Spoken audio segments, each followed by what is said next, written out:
सोचो अगर किसी मुर्दे की कब्र पर नाचना उसकी आत्मा को जिंदा कर दे और फिर वही आत्मा तुम्हारी जिंदगी को नर्क बना दे। आज की कहानी एक ऐसी ही गलती की है जिसकी कोई माफ़ी नहीं।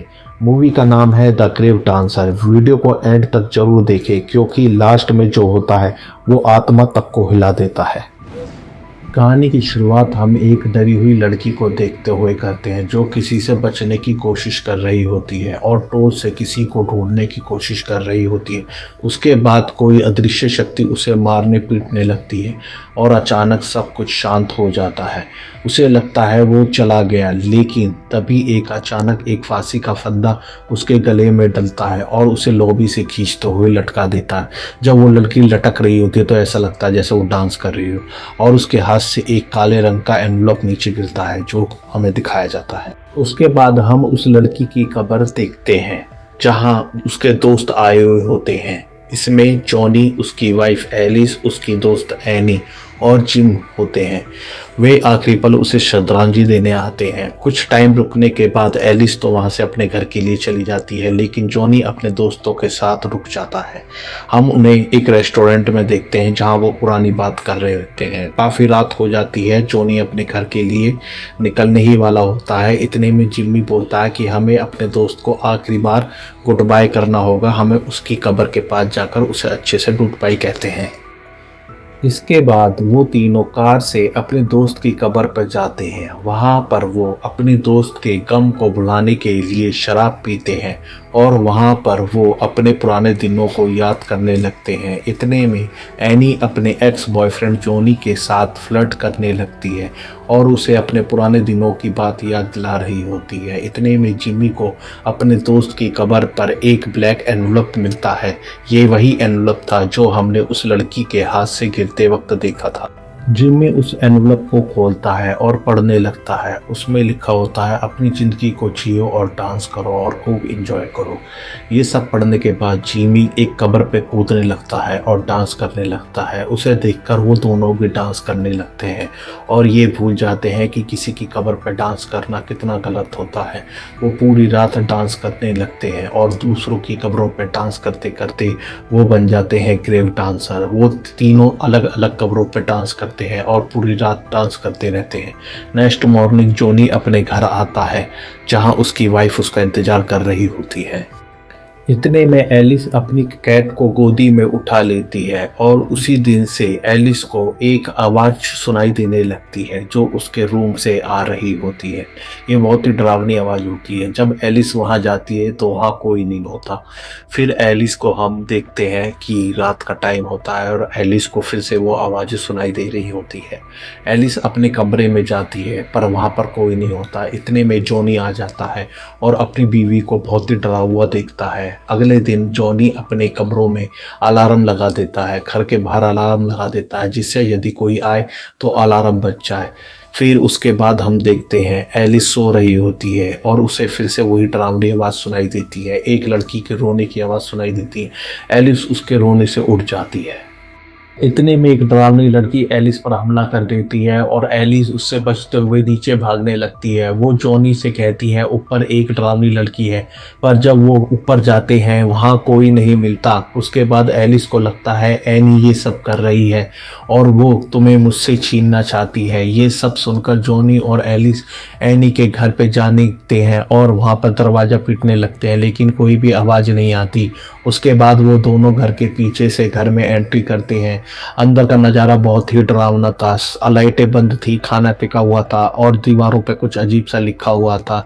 जॉनी एनी के कमरे में एंट्री करता है जहाँ पर एनी घबराई हुई होती है और उसके शरीर पर काफ़ी चोट भी होती है। उसकी हालत बहुत ज़्यादा ख़राब होती है। जॉनी उसे डॉक्टर के पास ले जाता है और डॉक्टर बताता है एनी को बहुत मारा गया है और उसके शरीर पर काफ़ी चोटों के निशान हैं। उसके बाद जॉनी जिम्मी को कॉल करता है और उसे पता चलता है कि जिम्मी के साथ भी कुछ अजीब हो रहा होता है। उसके बाद हम सीधा एलिस को देखते हैं जो परेशान हो रही होती है। इतने में वो एक लाश को देखती है जिसमें से ब्लड बह रहा होता है। इतने में वो एलिस का हाथ पकड़ लेता है और इतने में जॉनी भी आ जाता है, लेकिन वहाँ पर कुछ नहीं होता। उसके बाद वो जिम्मी के घर पहुँच जाते हैं। वहाँ उन्हें पैरानॉर्मल के प्रोफेसर मिलते हैं जो उन्हें आत्माओं के बारे में बता रहे होते हैं। इतने में अचानक वहाँ पर आग लग जाती है और हमें आग के बने हुए फुटप्रिंट दिखाई जाते हैं। उसके बाद प्रोफेसर उनसे कब्रिस्तान के बारे में पूछते हैं कि उन्होंने वहाँ क्या किया था। तब जॉनी बोलता है कि जिमी को वहाँ एक काला लेटर मिला था जिसमें कब्रों पर डांस करने के लिए लिखा था, तो हमने अलग अलग कब्रों पर डांस किया था, बल्कि जिम और एनी ने तो टॉयलेट भी किया था। इसके बाद प्रोफेसर बताते हैं कि तुमने सबने उन कब्रों में रहने वाली आत्माओं का अपमान किया है, इसलिए तुम्हें वो आत्माएं परेशान कर रही हैं और जल्द ही वो तुम्हें अपने साथ ले जाएंगी। प्रोफेसर बोलते हैं तुम सबके पास सिर्फ 3 दिन का वक्त है, उसके बाद वो तुम्हें मार देंगी।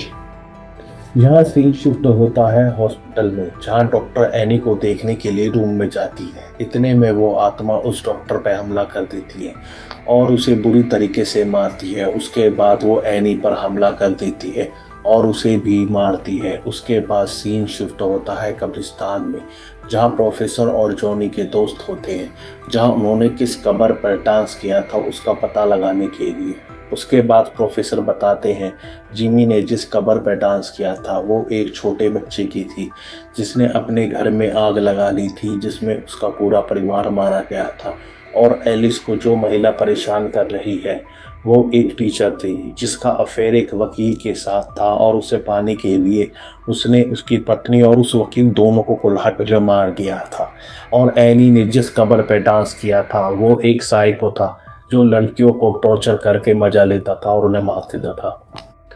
उसके बाद प्रोफेसर बताते हैं अगर तुम सबको अपनी जान बचानी है तो तुम्हें उन कब्रों को खोदना होगा जहां तुमने डांस किया था या जहां तुमने पेशाब किया था। उसके बाद वे सब उस जगह जाते हैं और उन कब्रों को खोदने लगते हैं, लेकिन वे आत्माएं उन्हें रोकती है जिससे कि वो उन कब्रों को ना खोद सके। लेकिन वे सब उन कब्रों को खोद देते हैं और दूसरी जगह जाकर उन हड्डियों को दफना देते हैं, जिससे कि वे सब राहत की सांस लेते हैं। वे सब सोचते हैं कि अब वो बच जाएंगे। जब रात को जॉनी सो रहा होता है तो बाथरूम से आवाज़ आती है।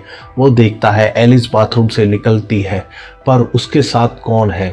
जब वो लाइट जलाकर देखता है तो वो डरावनी औरत उसके साथ होती है, मतलब कि कुछ भी ख़त्म नहीं हुआ था। वे सब प्रोफेसर के पास जाते हैं और बताते हैं कि वे आत्माएं अब भी उन्हें मारना चाहती हैं, लेकिन प्रोफेसर को समझ नहीं आ रहा होता ऐसा क्यों हो रहा है।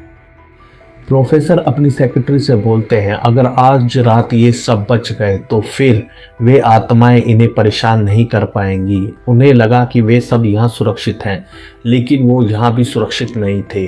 पहले कमरे में आग लगती है, फिर वो आत्माएं हमला कर देती है। एनी अचानक उस जगह पहुँच जाती है जहाँ वो बुढ़ा व्यक्ति लड़कियों को टॉर्चर करके मारता था। उसके बाद वो बुरी आत्मा एनी को बुरी तरह मारती है, उसे टॉर्चर करती है, उसके बाद उसका गला काट देती है। ये सब देखकर सब घबरा जाते हैं और घर के बाहर निकलने की कोशिश करते हैं, लेकिन वे आत्माएं उन्हें निकलने नहीं देती। उसके बाद प्रोफेसर की सेक्रेटरी बताती है कि उसने उन आत्माओं के शरीर के सर दफनाने से पहले बचा लिए थे, जिसकी वजह से ये शाप खत्म नहीं हो पाया था।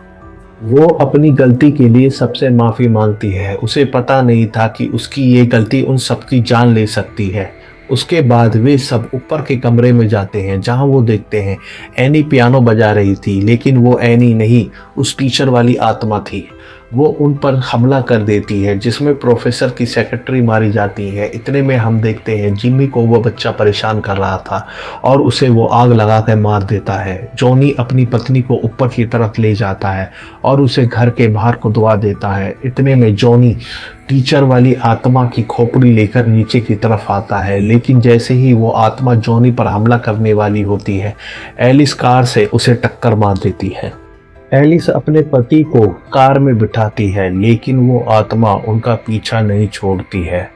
उसके बाद आत्मा एलिस को मारकर पीछे हटा देती है और जॉनी को पकड़कर अपने साथ ले जा रही होती है। इतने में जॉनी उस आत्मा की खोपड़ी को फेंक देता है और वो आत्मा जॉनी को जिंदा ही दफन करने लगती है। एलिस रोकते हुए अपने पति को बचाने की कोशिश करती है। तभी प्रोफेसर उस खोपड़ी को जमीन में दफना देते हैं, जिससे वो आत्मा नर्क में चली जाती है और प्रोफेसर और एलिस मिलकर जॉनी को बचा लेते हैं। उसके बाद जॉनी और एलिस को उनके दोस्तों की कब्रों पर दिखाया जाता है, जहां वो अपने दोस्तों को आखिरी बार गुड बाय कर रहे होते हैं।